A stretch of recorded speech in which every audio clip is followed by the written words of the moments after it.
sedang apa? Kita belajar yuk. Belajar bersama Bu Roza. Bersama kita belajar, bersama kita bisa.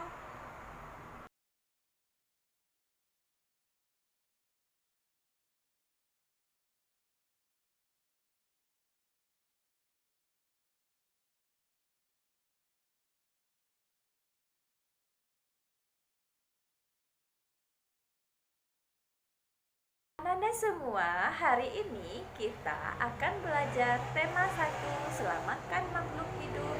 Subtema 2, hewan sahabatku, pembelajaran 2. Adapun tujuan pembelajaran kita hari ini adalah yang pertama, menentukan contoh sikap dalam mengamalkan sila keempat Pancasila. Yang kedua, yaitu menentukan teknik-teknik dalam membuat patung. Yuk kita belajar. Ayam adalah unggas yang biasa dipelihara orang untuk diambil telurnya. Memelihara ayam diharapkan dapat memberikan penghasilan dan memenuhi kebutuhan pemiliknya seperti kebutuhan telur dan daging. Pernahkah kamu mengunjungi peternakan ayam? Tentu pernah, bukan? Ternyata di peternakan ayam pemeliharaannya ada 2 loh. Yang pertama ayam potong dan yang kedua ayam petelur. Ayam potong dipelihara untuk dimanfaatkan dagingnya, sedangkan ayam petelur dipelihara untuk dimanfaatkan telurnya. Ananda, kita ke peternakan ayam yuk. Ada salah satu teman kalian namanya Santi. Santi memiliki peternakan ayam petelur. Yuk kita pergi sama-sama. Ini Santi. Santi sangat sedih. Ayahnya baru saja bercerita bahwa penduduk setempat mengeluhkan keberadaan peternakan ayamnya. Mereka tidak tahan dengan bau yang berasal dari peternakan ayamnya. Santi bingung. Peternakan ayam Santi adalah peternakan keluarga. Usaha dari peternakan dapat menghidupi keluarga dan membiayai sekolahnya. Santi memiliki peternakan ayam petelur. Secara teratur, ia mengirimkan telur ayamnya ke pasar untuk disimpan di salah satu toko di sana. Santi tidak mau peternakan ayamnya digusur. Ia akan berusaha agar penduduk mau menerima keberadaan peternakannya. Apapun yang terjadi, Santi akan membela keluarganya agar peternakannya tetap beroperasi. Santi tidak mau peternakan ayamnya digusur. Sedangkan penduduk juga tidak mau mencium aroma busuk dari peternakan ayam Santi. Terus gimana ya cara menyelesaikan permasalahan ini? Jadi bingung. Berdasarkan permasalahan yang dialami Santi dan penduduk tadi, yang pertama, bagaimanakah sikap Santi? Ya, Santi dan keluarganya terlalu memaksakan kehendaknya. Ia berusaha agar penduduk mau menerima keberadaan peternakannya. Apapun yang terjadi, Santi akan membela keluarganya agar peternakannya tetap beroperasi. Seharusnya Santi tidak boleh seperti itu. Dia terlalu memaksakan kehendaknya. Santi seharusnya juga memikirkan keluhan yang dialami oleh penduduk.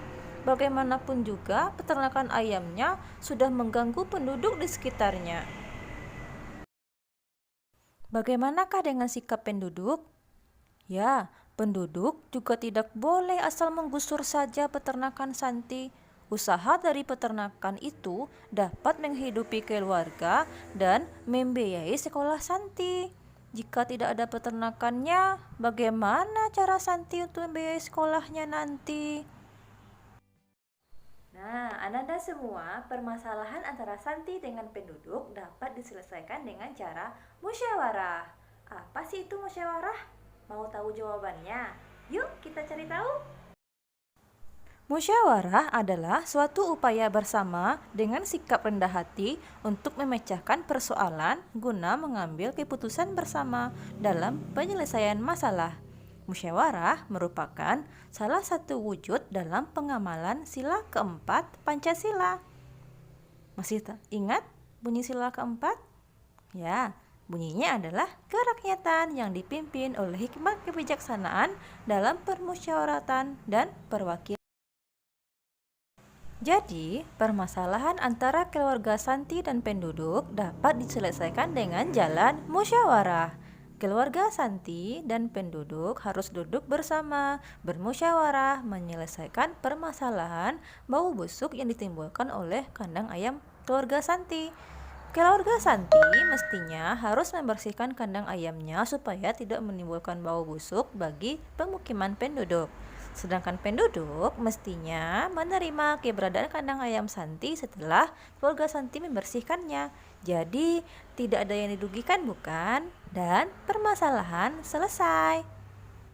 Berdasarkan permasalahan yang dialami oleh keluarga Santi dan penduduk tadi, yang mana mereka menyelesaikannya dengan jalan bermusyawarah, berarti keluarga Santi dan penduduk sudah melaksanakan nilai-nilai yang terkandung dalam sila keempat.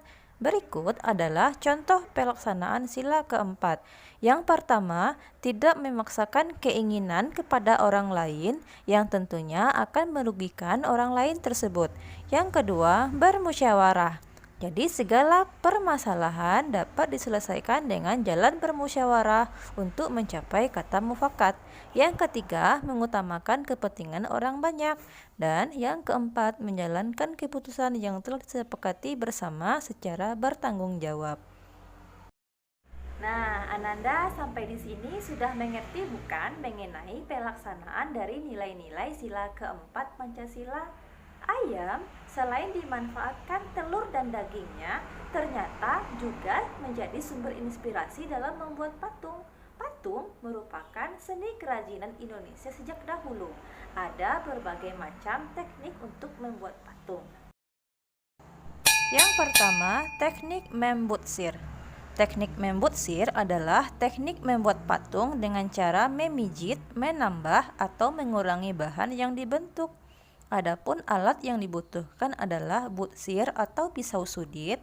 Bahan-bahannya adalah tanah liat atau plestisin. Yang kedua, teknik memahat. Teknik memahat adalah teknik mengurangi bahan dengan cara dipahat pada bahan yang digunakan. Alat yang dibutuhkan adalah pahat dan palu, sedangkan bahan pembuatan patungnya adalah kayu dan batu. Yang ketiga adalah teknik mencetak. Teknik mencetak dibedakan menjadi dua jenis, yaitu teknik cetak tuang dan cetak tekan. Pembuatan patung dengan teknik mencetak biasanya menggunakan cetak tuang atau cor. Bahan yang digunakan adalah semen, gips, fiberglass, atau emas cair. Yang keempat adalah teknik konstruksi. Teknik konstruksi digunakan dengan cara menyusun atau membangun bahan. Cara menyusunnya dapat dilakukan dengan membuat kerangka terlebih dahulu, lalu direkatkan dengan lem.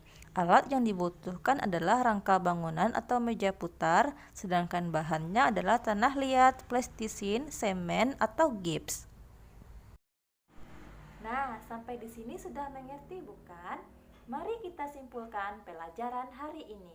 Yang pertama mengenai nilai-nilai sila keempat Pancasila, yaitu bermusyawarah, bekerja sama, kemudian mementingkan kepentingan bersama, dan tidak boleh memaksakan kehendak kepada orang lain.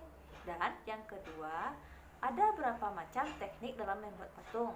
Yang pertama adalah teknik membusir, teknik cetak tekan, teknik konstruksi, dan teknik memahat. Sampai di sini dulu ya pembelajaran kita hari ini. Tapi jangan lupa like, subscribe, and comment supaya channel ini terus berkembang dan mendapatkan video-video selanjutnya. Sampai jumpa di video pembelajaran berikutnya. Dadah!